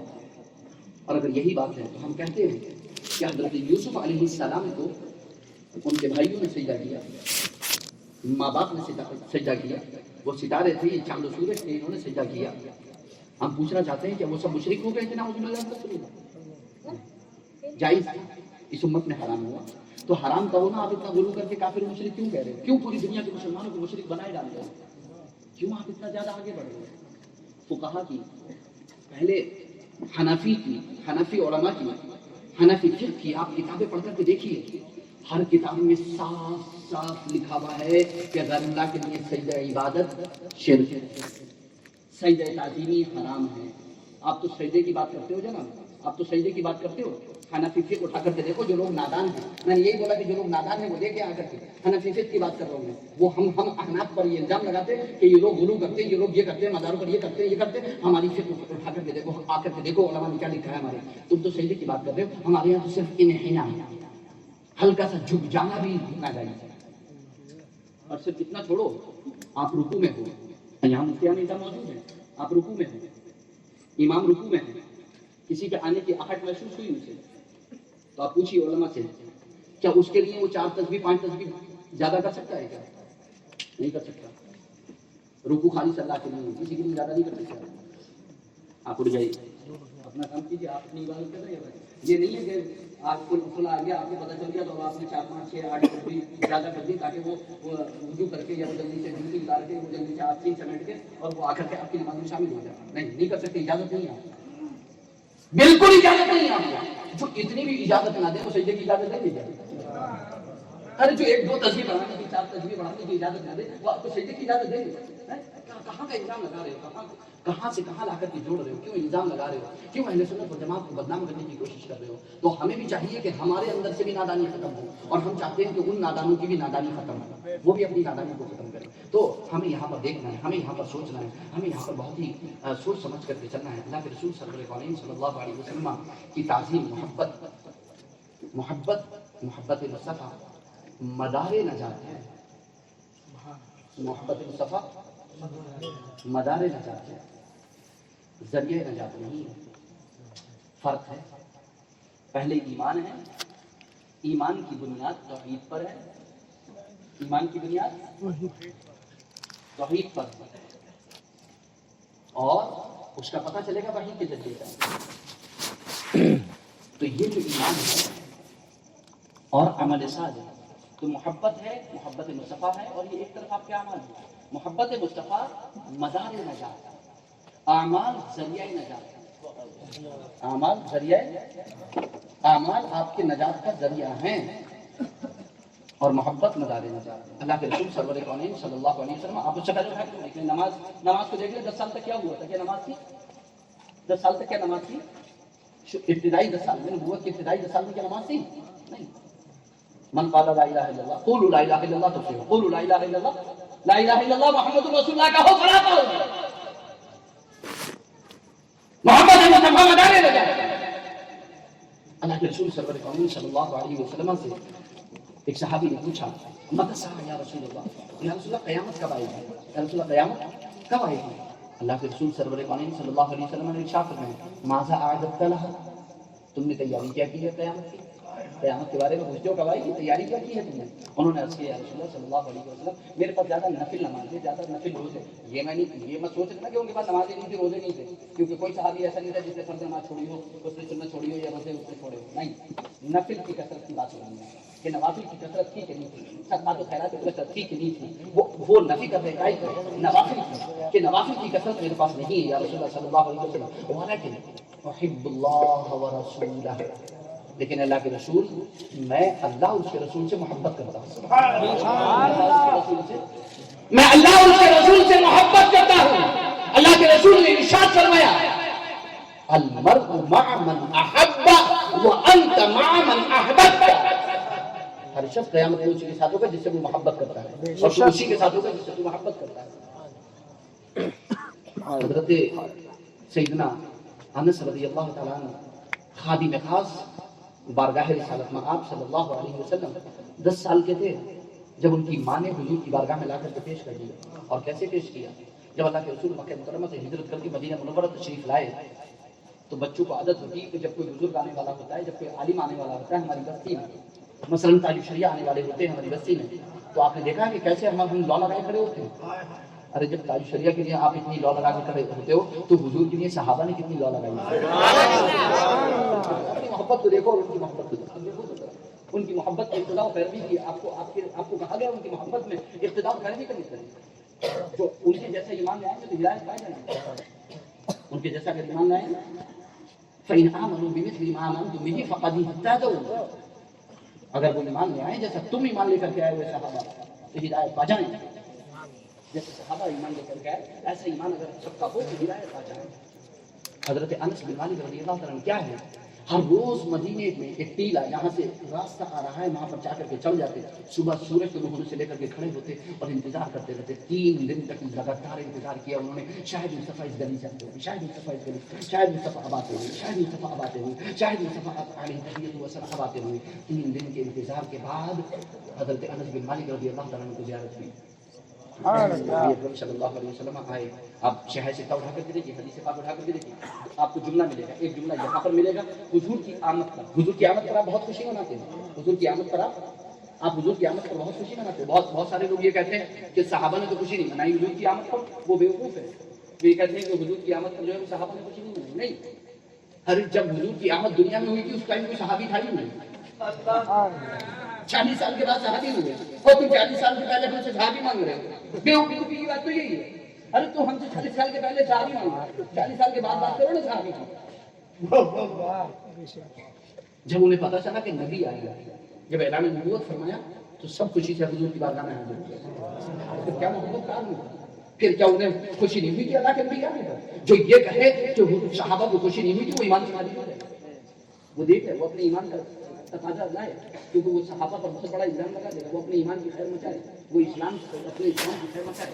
میں بہت خطرناک کیونکہ حضور کی نبی بن کر تشریف لانے پر خوشی نہ ہونا یہ بہت بڑا جملہ ہے, یہ بہت بڑا کلام ہے جو آپ کو تول دے گا, میزان کے اندر رکھ دے گا.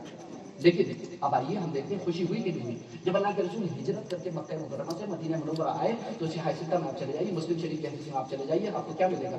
صحابہ کرام فرماتے ہیں اتنی خوشی ہمیں کبھی نہیں ہوئی اسلام لانے کے بعد کہ جتنی خوشی مصطفیٰ کی آمد پر ہوئی مدینہ,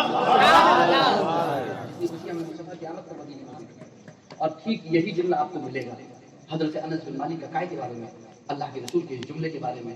حضرت انس بن مالک فرماتے ہیں اسلام لانے کے بعد اتنی خوشی ہمیں کبھی نہیں ہوئی کہ جتنی خوشی حضور کا یہ فرمان سننے کے بعد ہوئی, المرء مع من احب, قیامت میں ہر شخص اسی کے ساتھ ہوگا جس سے وہ محبت فرماتے ہیں. جب سے حضور کا یہ فرمان سنا ہے اتنی خوشی کبھی ہوئی ہی نہیں اسلام لانے کے بعد. اتنی خوشی ہوئی, اور کتنی خوشی ہوئی کہ فرد محبت میں پکاری ہے انا احب اللہ ورسولہ وابا بکر وعمر.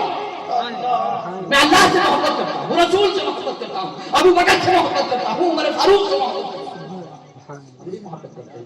حضرت انس نے صرف انبیاء کی محبت کا دعویٰ نہیں کیا بلکہ صالحین کی محبت شامل کی. صالحین کی محبت شامل کی.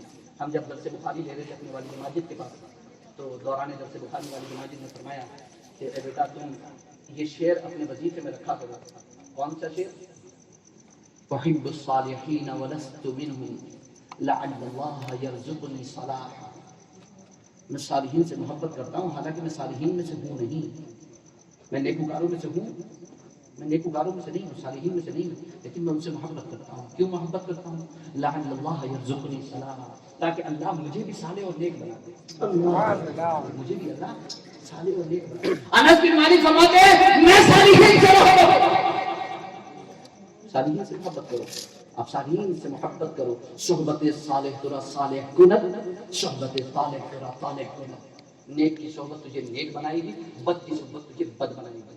اور اگر امام ربانی مجدد الفسانی شیخ احمد فاروق سرہندی کی بارگاہ میں چلے جاؤ تو وہ فرماتے ہیں کہ ایک بدعتی کی صحبت سو کافر کی صحبت سے بدتر ہے.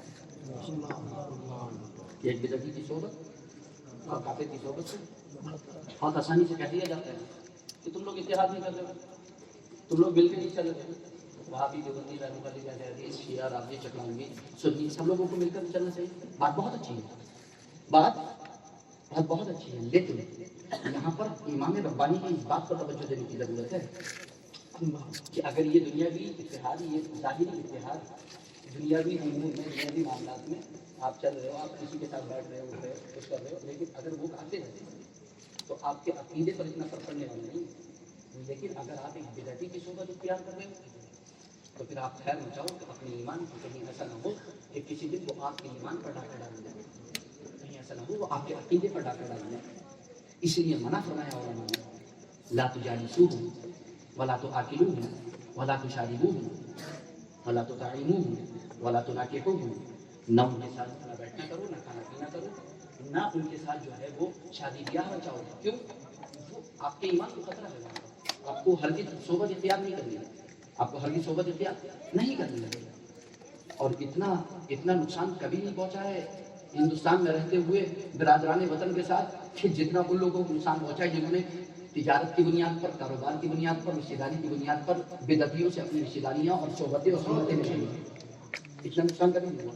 آج میں کھل کر کے کہہ سکتا ہوں کہ آج اگر سب سے زیادہ عقیدے کو نقصان پہنچ رہا ہے, مسلک کو نقصان پہنچ رہا ہے تو مخصوص افراد کی وجہ سے وہ نمبر ایک قائدی, وہ چاہے سیاسی قائد ہو یا مذہبی قائد ہو. نمبر دو تجارتی بزنس مین, ان لوگوں کی وجہ سے. نمبر تین رشتہ داریوں کی بنیاد پر. کیوں؟ کیونکہ یہ اپنی تجارت کی وجہ سے, وہ اپنی قیادت کی وجہ سے, یہ اپنی رشتہ داری کی وجہ سے سب کچھ پامال کرنے کے لیے تیار ہے. سچائی نہیں دیکھ رہا رب کے فرمان کو. لا تجد قوما یؤمنون باللہ والیوم الآخر یوادون من حد اللہ ورسولہ. سبحان اللہ, سبحان اللہ. وہ قوم جو اللہ پر اور آخرت پر ایمان لاتی ہے تم ان کو محبت کرتے ہوئے نہیں پاؤ گے ان سے جو اللہ اس کے رسول کے مخالف ہیں۔ محبت کا مطلب کیا ہے؟ آپ ان کے راہ رسم و رواج اور اس طریقے کے تمام امور میں، ان کے مذہبی امور میں، ان کے ان تمام مذہبی رسم و رواج میں ہر چیز آپ شرکت نہیں کرو، کسی بھی طریقے سے آپ شرکت نہیں کرو۔ یہ کیا مطلب ہوا؟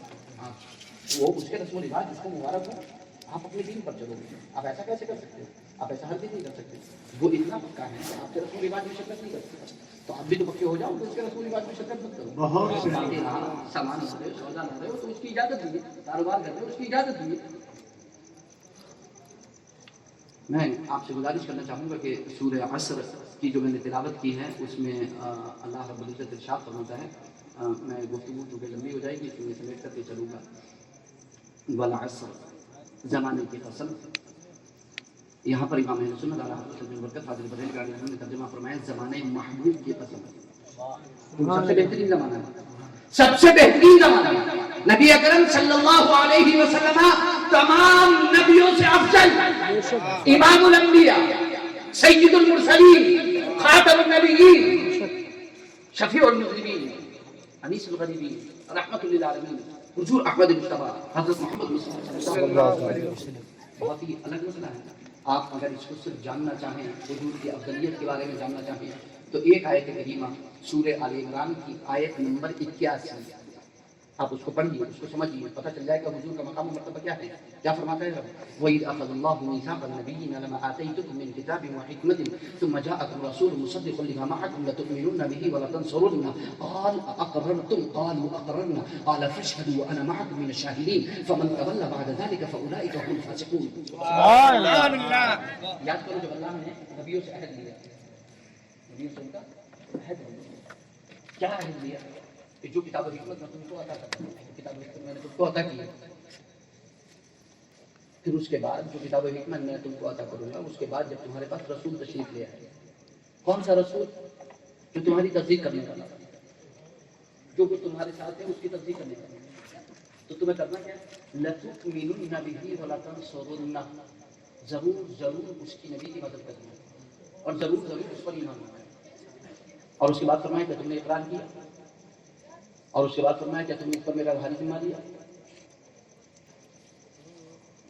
انہوں نے کہا کہ اقرار کیا، فرمایا گواہ ہو جاؤ اور میں بھی تم سب پر گواہ ہوں، اور جو اس کے بعد کرے گا اس کو فاسقوں میں شریک کیا جائے گا۔ بس آیت کریمہ پر توجہ کرو۔ امام اہل سنت مجدد دین و ملت الشاہ امام احمد اللہ خان فاضل بریلوی علیہ رحمۃ اللہ ارشاد فرماتے ہیں، ذرا آیت کو ملاحظہ کرو، آیت کو ملاحظہ کرو۔ فرماتے ہیں کہ یہاں آیت کریمہ کو دیکھو، یہاں نبیوں کو حکم نہیں کیا کہ تم ان پر ایمان لانا، محمد مصطفیٰ پر ان کی مدد کرنا، بلکہ عہد و پیمان لانا۔ صرف حکم دے دیا جاتا ہے کہ ایمان لانا، مدد کرنا، لیکن یہاں عہد و ایمان لیا، عہد و پیمان لیا، عہد و پیمان لیا۔ اور کیسے عہد و پیمان لیا؟ تاکید کے ساتھ، لام تاکید وہاں پر داخل ہے، ضرور مدد کرنا اور ضرور ایمان لانا۔ اور پھر فرماتے ہیں کہ اس کے بعد جب یہ فرما دیا کہ تم ضرور ایمان لانا، ضرور مدد کرنا، تو ابو ذر سے جواب آنا تھا نا نبیوں کی طرف سے، کہا ہے ہم ایمان لائیں گے، ہم ضرور مدد کریں گے۔ اتنی بھی مہلت نہیں تھی، فوراً فرمایا کیا تم نے اقرار کیا؟ کیا تم نے اقرار اور تم نے اس پر میرا بھاری ذمہ لیا؟ اس میں بھی ذالکہ پر بحث کی اور آگے جا کر بحث کی، بہت شاندار بحث کی۔ اور اس کے بعد ارشاد فرمایا تم گواہ ہو جاؤ، سب کو گواہ بنایا، اور پھر خود بھی فرمایا کہ میں بھی گواہ ہوں۔ اور اس کے بعد وہ انبیاء کی جماعت کہ جن سے اس کا خلاف تصور میں بھی نہیں ہوتا، عقل میں بھی نہیں آ سکتا اس کا خلاف، اس عہد و پیمان کے خلاف وہ کریں گے، اس کے باوجود آپ تحدید شدید دیکھیں، فمن تولى بعد ذلك فاولئك هم الفاسقون، اگر کوئی اس عہد و پیمان سے پھرے گا تو اسے فاسقوں میں سے لکھ دیا جائے گا۔ امام اہل سنت اعلی حضرت فرماتے ہیں پہلا عہد و پیمان الست بربکم، کیا میں تمہارا رب نہیں؟ قالوا بلا، سب نے کہا کیوں نہیں، بے شک تم ہمارا رب۔ پہلا عہد و پیمان یہ ہے لا الہ الا اللہ۔ دوسرا عہد و پیمان نبی اکرم صلی اللہ علیہ وسلم کے بارے میں، یہ ہے محمد رسول اللہ صلی اللہ علیہ وسلم، لا الہ الا اللہ محمد رسول اللہ۔ بے شک انسان ضرور گھاٹے میں ہے، نقصان میں ہے، سوائے ان کے جو ایمان لائے، نیک عمل کیا، تواسی بالحق تواسی بالصبر، ایمان لائے۔ آپ دعوے دار ہو، میں دعوے دار ہوں، ہر ایک ہم میں سے دعوے دار ہے کہ میں مومن ہوں، ایمان والا ہوں، اور آپ میں سے مجھ میں سے ہر ایک دعوے دار ہے کہ میں عمل صالح والا ہوں، میں نماز پڑھتا ہوں، روزہ کرتا ہوں، حج کرتا ہوں، زکات کرتا ہوں، صدقات و خیرات کرتا ہوں. ہم میں سے ہر ایک اس کا دعوے دار ہے. کوئی ایسا مسلمان نہیں ہے جو اس کا دعوے دار نہ ہو کہ میں مومن ہوں اور میں عمل بھی کرتا ہوں. ہر ایک اس کا دعوے دار ہے. لیکن اس سے آگے بھی ایک منزل ہے. یہ یہاں جو کامیابی کی 4 باتیں بتائی گئی کہ کم سے کم 4 باتیں چاہیے کامیابی کے لیے. خسران، نقصان، گھاٹے ٹوٹے، ہلاکت سے بچنے کے لیے کم سے کم 4 باتیں چاہیے. اور وہ 4 باتیں ہیں ایمان، عمل صالح، تواصی بالحق، تواصی بالصبر. میں کہتا ہوں آپ ایمان لے آئے، میں کہتا ہوں کہ آپ عمل صالح آپ نے کر لیا، لیکن میں آپ سے سوال کرتا ہوں کیا تواصی بالحق، تواصی بالصبر بھی آپ نے کیا؟ کیا حق اور صبر کی وصیت ایک دوسرے کو کی آپ نے؟ کیا امر بالمعروف نہی عن المنکر آپ نے کیا؟ آپ نے خود بھلائی کی کہ آپ نے لوگوں کو بھلائی کا حکم دیا؟ آپ نے خود برائی سے بچے کہ آپ نے دوسروں کو برائی سے روکا؟ آپ نے انجام دیا. کنتم خیر امتی اخرجت للناس تأمرون بالمعروف وتنہون عن المنکر. تم ایک بہترین امت ہو جو لوگوں کے لیے ظاہر کی گئی. کیا کرتے ہو تم لوگوں کو بھلائی کا حکم دیتے ہو، برائی سے روکتے ہو. وَلْتَكُن مِّنكُمْ أُمَّةٌ يَدْعُونَ إِلَى الْخَيْرِ وَيَأْمُرُونَ بِالْمَعْرُوفِ وَيَنْهَوْنَ عَنِ الْمُنكَرِ. سبحان اللہ، سبحان اللہ. ایک جماعت ہونا چاہیے، ایک امت جو خیر کی طرف بلائے، خیر کی طرف دعوت کرے، امر بالمعروف کرے، بھلائی کا حکم دے اور برائی سے روکے، برائی سے روکے. یہاں پر منکم سے من پر بحث کرتے ہیں مفسرین، فرماتے ہیں من اگر بعضیت کا ہے تو یہ ہے کہ ایک جماعت ہونا چاہیے جو لوگوں کو بھلائی کا حکم دے، برائی سے روکے. اور اگر من یہاں پر بیان کے لیے تو فرماتے ہیں ہر مسلمان عامل بالمعروف کا ہی علی منکر ہونا چاہیے، یعنی وہ بھلائی کا حکم دے، برائی سے روکے لوگوں کو. عجیب ہوگا آپ کو، امر ہے یہاں پر وجود ہر ایک کو جو ہے امر بالمعروف نہیں منکر ہونا چاہیے، نہیں یعنی منکر کرنا چاہیے. میں آپ سے سوال کرتا ہوں کیا آپ بھلائی کا حکم دیتے ہو؟ کیا آپ برائی سے روکتے ہو؟ سوچنے کی بات ہے. آپ کے گھر میں ٹی وی رکھا ہوتا ہے، آپ کے ہاتھ میں موبائل ہوتا ہے، آپ تو یہ کہتے ہو کہ فلاں چینل لگا دو، آپ تو یہ کہتے ہو کہ فلاں چیز لگا دو، آپ تو یہ کہتے ہو کہ فلاں کر دو. آپ تو جب گھر سے بیٹا یا بچہ کہیں جاتا ہے نکل کر کے تو آپ اسے یہ کہتے ہو کہ نہیں ایسے نہیں، ایسے کپڑے پہنے لو، جبکہ وہ صحیح کپڑے پہنتا ہوتا ہے. آپ اسے کہتے ہو نہیں ماحول ایسا نہیں ہے، معاشرہ ایسا نہیں ہے، محفل ذرا الگ ہے، دوسری ہے، ذرا ہوٹل میں جانے، ذرا صحیح والے کپڑے پہنو، ذرا ماحول کے اعتبار سے کرتے ہیں. تو آپ تو بھلائی کا حکم دینے کے لیے آئے تھے، برائی سے روکنے کے لیے آئے تھے. آپ کب سے بھلائی سے روکنے لگے اور برائی کا حکم دینے لگے؟ بس قرآن کی جو آیت ہے اس کے بعد اپنی گفتگو کو ختم. سورہ توبہ کی آیت نمبر 67، آیت نمبر 68، سورہ توبہ کی آیت نمبر 71، آیت نمبر 72 قرآن میں جا کر کے اٹھا کر کے کنز الایمان شریف اٹھا کر کے ترجمہ پڑھنا، اس میں صاف پتہ چل جائے گا، بالکل صاف صاف بیان کیا گیا. سورہ توبہ کی آیت نمبر 67 68 میں اور سورہ توبہ کی آیت نمبر 71 اور 72 میں کیا بیان کیا گیا؟ سورہ توبہ کی آیت نمبر 67 اور 68 میں فرمایا گیا، بتایا گیا منافق کی پہچان کیا ہے، منافق کی پہچان کیا ہے. اور سورہ توبہ کی آیت نمبر 71 اور 72 میں بتایا گیا مومن کی شان کیا ہے. منافق کی پہچان کیا ہے، مومن کی شان کیا ہے. آیت کریمہ پڑھ دیتا ہوں، سمجھ لینا. المنافقون والمنافقات بعضهم من بعض يأمرون بالمنكر وينهون عن المعروف ويقبضون أيديهم نسوا الله فنسيهم إن المنافقين هم الفاسقون. کیا فرمایا؟ المؤمنون والمؤمنات بعضهم أولياء بعض يأمرون بالمعروف وينهون عن المنكر ويقيمون الصلاة ويؤتون الزكاة ويطيعون الله ورسوله أولئك سيرحمهم الله إن الله عزيز حكيم. صاف فرمائے گا منافق مرد اور منافق عورتیں سب ایک ہی تھیلی کے چٹے بٹے ہیں. نہ کوئی کسی کو بھلائی کا حکم دیتا، نہ کوئی کسی کو برائی سے روکتا، کسی کو کسی کی کوئی فکر نہیں، نہ کوئی راہ خدا میں خرچ کرتا، یتیم غریب فقیر مسکین بیوہ کے لیے نہ کوئی دوا بنتا، نہ کوئی دعا بنتا، سب ایک تھیلی کے چٹے بٹے ہیں. لیکن مومن کیا ہے؟ ایک دوسرے کے ولی ہیں، ایک دوسرے کے ناصر ہیں، ایک دوسرے کے مددگار ہیں، نیکی پر مدد کرنے والے ہیں، بھلائی کا حکم کرنے والے ہیں، برائی سے روکنے والے ہیں. اگر کسی مومن بھائی کا قدم لغزش کھاتا ہے، اس سے خطا ہوتی ہے، اس سے غلطی ہوتی ہے، اس سے لغزش ہوتی ہے، وہ نماز چھوڑتا ہے، روزہ چھوڑتا ہے، حج اور زکات کو چھوڑتا ہے، صدقات و خیرات کو چھوڑتا ہے، کسی کا حق مارتا ہے، کسی کا حق کاٹتا ہے، کسی کے ساتھ بدکلامی کرتا ہے، بدزبانی کرتا ہے، تو فوراً خدا کی قسم فوراً دوسرے مومن کا دل کانپ اٹھتا ہے اور وہ کہتا ہے میرے پیارے بھائی تو غلط کر رہا ہے، تیرا قدم لغزش کھا رہا ہے. یہ مومن کی شان ہے. اور اگر وہ یہ نہیں ادا کرتا تو منافق کی پہچان ہے. اب آپ کو طے کرنا ہے کہ منافق کی پہچان کے ساتھ زندہ رہنا ہے یا مومن کی شان کے ساتھ زندہ رہنا ہے. ہماری زندگی 2 زندگیاں ہیں، انسانی زندگی اور ایمانی زندگی. انسانی زندگی 2 چیزوں کا مجموعہ ہے، جسم اور روح کا، اور ایمانی زندگی 2 چیزوں کا مجموعہ ہے، عقیدہ اور عمل کا. اور انسانی زندگی میں آپ جانتے ہو کہ روح کی حیثیت کیا ہے. اگر روح جسم سے نکل جائے تو جسم کو مردہ ہونے کا سرٹیفکیٹ دے دیا جاتا ہے, شہر خاموشہ میں منتقل کر دیا جاتا ہے, قبرستان میں دفنا دیا جاتا ہے. باپ بیٹے کو بیٹا, باپ کو بھائی, بھائی کو بھائی, بہن کو بہن, بھائی کو سب ایک دوسرے کو لے جا کر شہر خاموشہ میں منتقل کر دیتے ہیں. کیوں؟ کیونکہ روح کا تعلق جسم سے ختم ہو چکا ہے. اصل روح ہے. اصل کیا ہے؟ ثابت ہوا کہ اصل کیا ہے؟ روح ہے. اور یہاں پر ایک بات اور بھی بتا دوں کہ اٹھنا بیٹھنا, اٹھانا بٹھانا, یہ روح, یہ جسم کی صفات ہے, روح کی نہیں. کی صفات ہے؟ جسم کی صفات. لیکن بولنا, سننا, دیکھنا, یہ روح کی اصلی صفات ہے. یہ روح کی اصلی صفات ہے. اور اہل سنت و جماعت کا متفقہ فیصلہ ہے, بلکہ غیروں نے بھی مانا ہے کہ روح کبھی مرتی نہیں, روح کبھی. اب ہم یہاں پر سوال کرتے ہیں, جو ہم کہتے ہیں دور و نزدیک سے سننے والے وہ کان والے, جب ہم یہ کہتے ہیں تو کہتے ہیں ارے کہاں سے سنیں گے. ہم ان سے پوچھنا چاہتے ہیں کہ سننا تو روح کی صفت ہے, روح زندہ ہے, روح زندہ ہے. ایک عام مومن بھی سنتی ہے, عام مومن کی روح بھی سنتی ہے, یہ تو نبی کی روح ہے. تو نبی کی روح, یا تو تم یہ کہہ دو کہ روح مر جاتی ہے.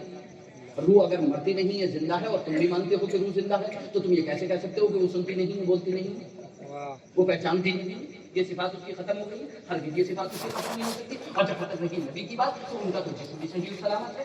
انبیاء موجود آنی ہے, مگر ایسی کہ فقط آنی ہے. پھر اسی آن کے بعد ان کی حیات مثل ثابت وہی جسمانی ہے. اللہ کے رسول نے ارشاد فرمایا ان اللہ حرم علی الارض ان تاکل اجساد الانبیاء فنبی اللہ حی یرزق. بے شک اللہ نے زمین پر حرام کر دیا ہے کہ وہ نبیوں کے جسموں کو کھائے. بے شک اللہ کے نبی زندہ ہے, روزی دیے جاتے ہیں.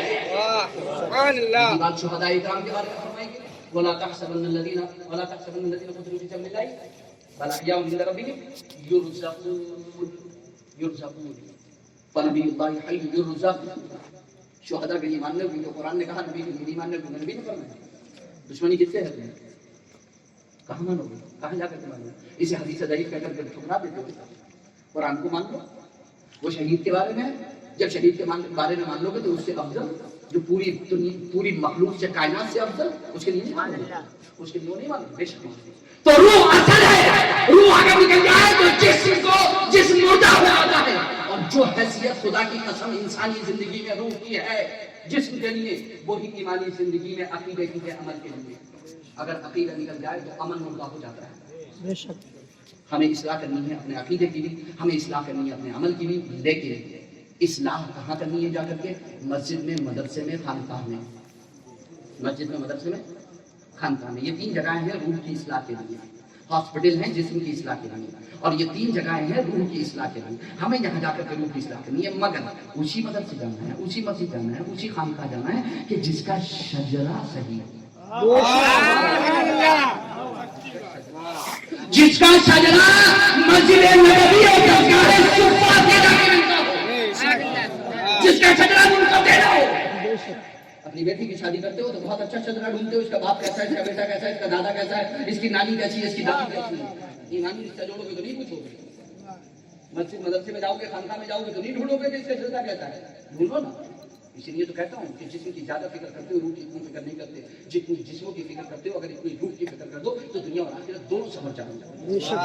تو ہمیں اسی مدرسہ, اسی مسجد اور اسی خانقاہ میں جانا ہے کہ جہاں پر موجود لوگوں کی خود کی روحیں بیمار نہ ہوں. کیونکہ جن کی خود کی روحیں بیمار ہیں وہ تمہیں کیا صحیح کریں گے.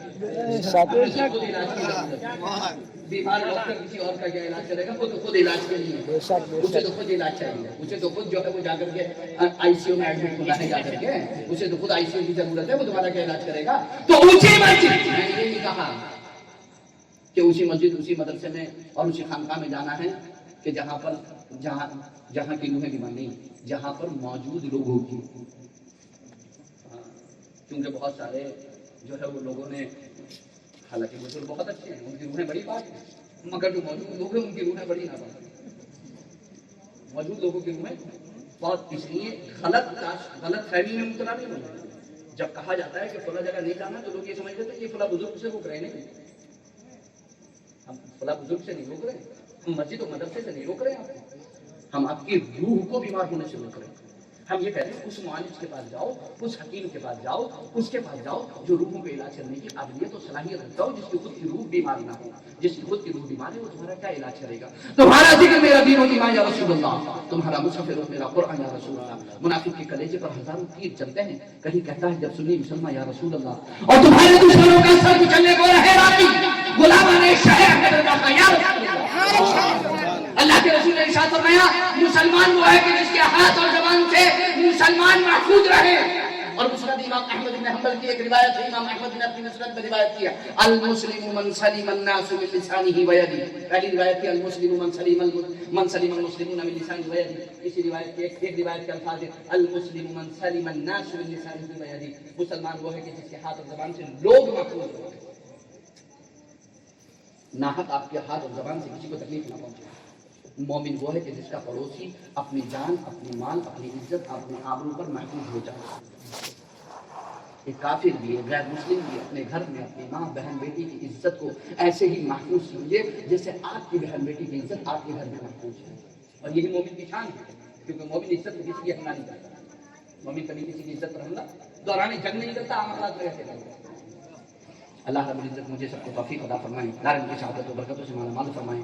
آؤ پھر ایک بار عزم زندگی بن جائیں ہم، پرچم علم و ہنر ہر موڑ پہ لہرائے ہم، نکھت اخلاص بن کر پھیل جائے دہر میں، پھر ایک قلب و نظر کی بزم کو مہکائے ہم، تھک کے سو جائیں جہاں بھی کاروان زندگی، بے خطر دشواریوں میں پاسبہ بن جائیں ہم، پھر بنے انسانیت کے کارواں کے راہبر، پھر سلیقہ زندگی کا دعوت کو سکھلائے ہم۔